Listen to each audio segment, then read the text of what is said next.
त्यौहार एडे ये दिन है काफरां दा। एक काफर ने जिंदा नाम वैलेंटाइन सी, इस तरह मिलता है कि उनका नाम सी वैलेंटाइन डे आख्या जाता दिन नूं। उस बदबख्त ने एक खबीसा शैताना औरत के पीछे जान दी सी, ठीक है, इश्क और मुहब्बत और प्यार के अंदर आके ते जनाब उन्हें जान दे दी थी। ते उन्होंने वो दिन नूं मनाना शुरू कर दिता, वैलेंटाइन डे दिन रख दिता हैगा। और वो दिन गैर महरम के पीछे उन्होंने तो चलो काफर ने मरदूद ने लानती ने उन्होंने शरीयत दा इस्लाम दा पता कोई नहीं, सानू उन्हां नाल की लगे, असी उन्हां दा ओ डे अपने पाकिस्तान ते भी मनाया जा रहा है जी।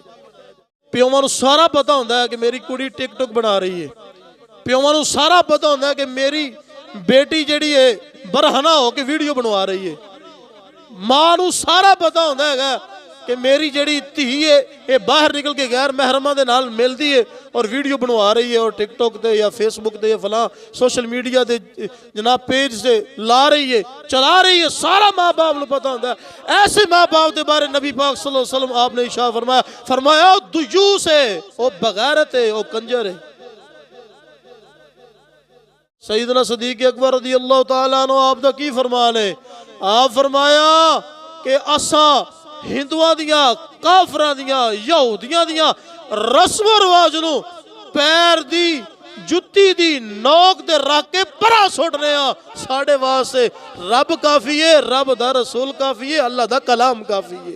कल आ रही है 14 फरवरी की है जी, 14 फरवरी 14 फरवरी नूं आलमी सतह ते एक दिन मनाया जाता है। आप अहबाब नूं भी इस बात का इल्म होएगा, पिंडां दे विच तां इतना कोई नहीं, लेकिन शहरां दे अंदर बहुत ज़्यादा है। और ख़ास करके स्कूल कॉलेज यूनिवर्सिटियां दे अंदर ताख़ीर हुई पई है। 14 फरवरी नूं एक दिन मनाया जाता है जिंदा नाम रखा वैलेंटाइन डे। और ये दिन पाकिस्तान के अंदर आलमी सतह पर मनाया जाता है। हुण तुसीं सोची पै खड़े हो वैलेंटाइन डे है की शै। हजरात इसी वकार असा आप भी बचना, अपने बच्चियां नूं भी इस लानत तो बचाना, क्योंकि असां तां बच्चे स्कूलों के अंदर दाखिल किए हुए ने, कॉलेज के अंदर जा रहे हैं, यूनिवर्सिटियां के अंदर जा रहे हैं। इन्हां बच्चियां नूं सारा पता है कि 14 तारीख नूं आलमी सतह ते वैलेंटाइन डे मनाया जाता है। ये दिन कहना दिन है जी कि जनाब एक गैर महरम लड़का गैर महरम लड़की नूं जनाब फूल दे के विश करदा है और इस दिन नूं मनांदा है। ये अस्तगफिरुल्लाह, अल्लाह माफ करे, काफरां दी ये रस्म, काफरां दा ये रवाज, काफरां दा ये तरीका, काफरां दी ये एतवार, ये सारे जनाब उधरों साढ़े पाकिस्तान के अंदर आ गए। हुण 14 फरवरी वाले दिन ना स्कूलों के अंदर कोई पढ़ाई होनी है जी, ना कोई किताब का सिलेबस पढ़ाया जाना है जी, ना जनाबे वाली उस दिन कोई होंदा ही है कोई ना कोई सबक पढ़ा दिता जाए, कोई चक्कर ही नहीं है इसका। की है जी अज जी 14 फरवरी वैलेंटाइन डे का दिन है कि इस दिन बेहयाई करो खुल के, इजाजत है जी तुहानू। अस्तगफिरुल्लाह। जनाब यूनिवर्सिटियां के अंदर कॉलेज के अंदर गैर महरम लड़कियां अपने टीचरों को फुल दे रही ने जी, अपने जनाब बॉयफ्रेंड को फुल दे के विश कर रही ने जी, वैलेंटाइन डे मना रहे हैं जी। लो जी ओए हराम है, ये हराम है, लानत है, बड़ी वड्डी लानत है। इस्लाम के अंदर इस चीज का कोई कंसेप्ट नहीं है, इस्लाम के अंदर इस चीज का कोई तसव्वुर है ही नहीं, बल्कि सख्त वाइदा ने। और जनाब सारा दिन होंदा की है जी, सारा दिन जनाब आलमी सतह ते भी सारा दिन होटल बुक हो जाएंगे जी, और यूनिवर्सिटियां के अंदर कॉलेजों के अंदर स्कूलों के अंदर जनाब साउंड चल जाएंगे जी, ठीक है। तो उन्होंने सारी दिहाड़ी गाने भी बेहया, उत्थे जनाब हर शरीयत के मुतहरा के खिलाफ काम होएगा जे वो अल्फाज मैं जुबान से नहीं लाना चाहता, मस्जिद अंदर बैठा हुआ, इस तरह की बेहयाई फैलाई जाती है मुल्क पाकिस्तान के अंदर। हालांकि ये हुण त्यौहार एडे ये दिन है काफरां दा कि एक काफर ने जिंदा नाम वैलेंटाइन सी, इस तरह मिलता है कि उनका नाम सी वैलेंटाइन डे आख्या जाता है दिन नूं। उस बदबख्त ने एक खबीसा शैताना औरत के पीछे जान दी सी, ठीक है, इश्क और मुहब्बत और प्यार के अंदर आके ते जनाब उन्हें जान दे दी थी। ते उन्होंने वो दिन नूं मनाना शुरू कर दिता, वैलेंटाइन डे दिन रख दिता हैगा। और वो दिन गैर महरम के पीछे उन्होंने तो चलो काफर ने मरदूद ने लानती ने उन्होंने शरीयत दा इस्लाम दा पता कोई नहीं, सानू उन्हां नाल की लगे, असी उन्हां दा ओ डे अपने पाकिस्तान ते भी मनाया जा रहा है जी, सरकारी सतह ते मनाया जा रहा है। हर गैर महरम दे नाल मिल रहा। अल्लाहु अकबर। जेड़ा शरीयत मुताहरा दे अंदर जनाब हराम है और नबी पाक सल्लल्लाहु तआला अलैहि वसल्लम ने बड़ियां सख्त वाईदा बयान फरमाइया। फरमाया कि कोई गैर महरम बंदा किसी गैर महरम लड़की नूं छूण दी इजाजत तक नहीं। फरमाया उनके सिर के अंदर लोहे दी सीख खबो दी जाए, जनाब लोहे दी जनाब सुई जनाब दाखिल कर दी जाए, या उनके सिर के अंदर अग दा कंगन पहना दिता जाए। ये उनके नालों बेहतर है कि जनाब जेड़ा कोई गैर महरम औरत नूं छुवे। नबी पाक सल्लल्लाहु अलैहि वसल्लम दा फरमान है कि उनके नालों ये बेहतर है कि उनके सिर के अंदर कोई लोहे दी सीख चुबो दी जाए कि किसी गैर महरम हाथ लाना। और भाई केड़े मुल्क च असी पैदा हो गए हैं भाई, नाम इस्लामी जमहूरिया पाकिस्तान, कल वेख लेना आ स्टेटस चल जाएंगे आ जनाबे वाली फेसबुक ते सारे को जनाब मोबाइल ने सारे जनाब चल जाएंगे निज़ाम। किसी दी फेसबुक स्टोरी लगी है, कि व्हाट्सएप स्टेटस लगा, गाने लगे ने, कोई किसी नूं जनाब कोई किसी नूं जनाब कोई हर ओ जनाब गैर शरी काम कल होएगा। यार साडा मुल्क पाकिस्तान इस वजह तो बनया सी।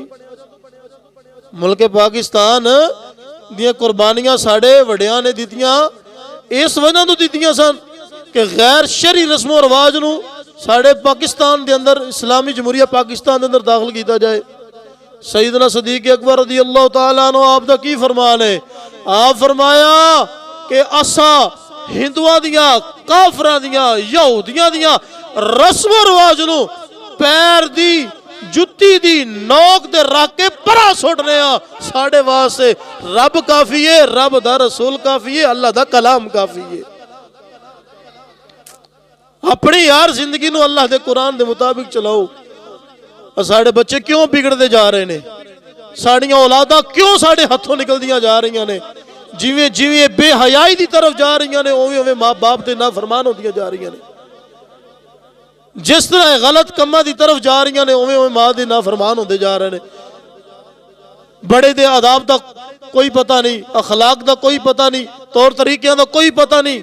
जिस वक्त बेहयाई अंदर जन्म लै लवे फिर वड्डियां दा आदाब, वड्डियां दा अखलाक, वड्डियां दे नाल बोलना किवें आ, वड्डियां दे नाल गल किवें करनी है, ये सब कुछ अंदरों निकल जाता है। इस वजह तो मेरे दोस्तों अपनी औलादा नूं बचाओ, इन्हां चीज़ां तो अपनी औलादा दी अच्छी तरबियत करो। कयामत वाले दिन पूछा जाएगा पूछा जाएगा पूछा जाएगा पूछा जाएगा, हाँ भाई तेन औलाद दी सी, दस ना उनकी तरबियत किवें दी कीती। आ पिंड थां ते नहीं शहरां दे विच प्यो वेखदे ने, प्योवां नूं सारा पता होंदा है कि मेरी कुड़ी टिकटॉक बना रही है, प्योवां नूं सारा पता होंदा है कि मेरी बेटी जिहड़ी है बरहना होकर वीडियो बनवा रही है, मां नूं सारा पता होंदा है कि मेरी जिहड़ी धी है ये बाहर निकल के गैर महरमां दे नाल मिलदी है और वीडियो बनवा रही है और टिकटॉक ते या फेसबुक ते या फलां सोशल मीडिया दे जनाब पेज से ला रही है, चला रही है, सारा माँ बाप नूं पता होंदा है। ऐसे माँ बाप के बारे नबी पाक सल्लल्लाहु अलैहि वसल्लम आपने इरशाद फरमाया, फरमाया ओ दुयूस है, ओ बगैरत है, ओ कंजर है, सारा पता होंदा है। फिर आंदे औलादा साडे हथों निकलियां, साडे माँ बाप दियां नाफरमान हो गई। कल सारा दिन ये काम चलेगा, पता होएगा माँ बाप नूं सारा पता होएगा, लेकिन माँ बाप नहीं आखेगा तो की ख्याल है कि पूछा नहीं जाएगा क़यामत अल नबी पाक फरमाया सवाल किया जाएगा 10 भी वेलिया तेन औलाद दी तू नहीं की तरबियत की थी, बेहयाई सिखाई ये इस्लाम की तालीम सिखाई, पूछा जाएगा सवाल होएगा तो फिर उस दिन जवाब देना पेगा सानू। इस तो अल्लाह फरमा रहा या अय्युहल्लज़ीना आमनू कू अनफुसकुम व अहलीकुम नारन वक़ूदुहा अन्नास वल हिजारा, फरमाया अपने आप नू भी जहन्नम की अग तो बचाओ, अपनी औलादा नू भी जहन्नम की अग तो बचाओ। वक़ूदुहा अन्नास वल हिजार, फरमाया जिंदा ईंधन आग और इंसान, आग और जिंदा ईंधन आदमी और पत्थर ने, उस आग जहन्नम की अग तो अपने आप नू बचाओ। पूछा जाएगा क़यामत वाले दिन, सवाल होएगा। इस तो मेरे दोस्तों इस दिन नू समझो वैलेंटाइन डे इस्लाम के अंदर इंदा कोई कंसेप्ट नहीं। वैलेंटाइन डे जनाब इस्लाम के अंदर इंदा कोई तसव्वुर नहीं। जेड़ा बंदा मना रहा है या किसी गैर महरम के कोल जा रहा है, हराम कर रहा है, गुनाह कर रहा है और गुनाह कबीरा कर रहा है। इंदा इस्लाम के अंदर शरीयत के अंदर साडे अंदर कोई कंसेप्ट नहीं, कोई अमल दखल नहीं है। इस्लाम के अंदर जनाब 2 त्यौहार ने जेड़े मनाए जाते हैं शरी तरीके दे नाल, वो ईद उल फितर है या ईद उल अजहा है, और कोई नहीं खुशी का दिन है इस तरह का जिवें दा बद वक्त मनाते हैं। वैसे तो इस्लाम के अंदर जुमतुल मुबारक भी खुशी का दिन है, गरीबां दा हज का दिन है, ठीक है, उन्हें छोटे मोटे हैं, लेकिन सब तो वड्डे जेड़े साढ़े साल के अंदर मनाए जाते हैं जिवें उन्हां दे वैलेंटाइन डे मनाया जाता है, इस तरह साढ़े इस्लाम के अंदर 2 ने, ईद उल फितर, ईद उल अजहा, इस तो इलावा कोई नहीं है जिवें ओ मना रहे हैं, जिवें ओ कर रहे हैं, ठीक है। वो दिन वैलेंटाइन डे इत्थे पाकिस्तान के अंदर मनाना, उत्थे भी मनाना हराम है, इत्थे भी मनाना हराम है, हराम है।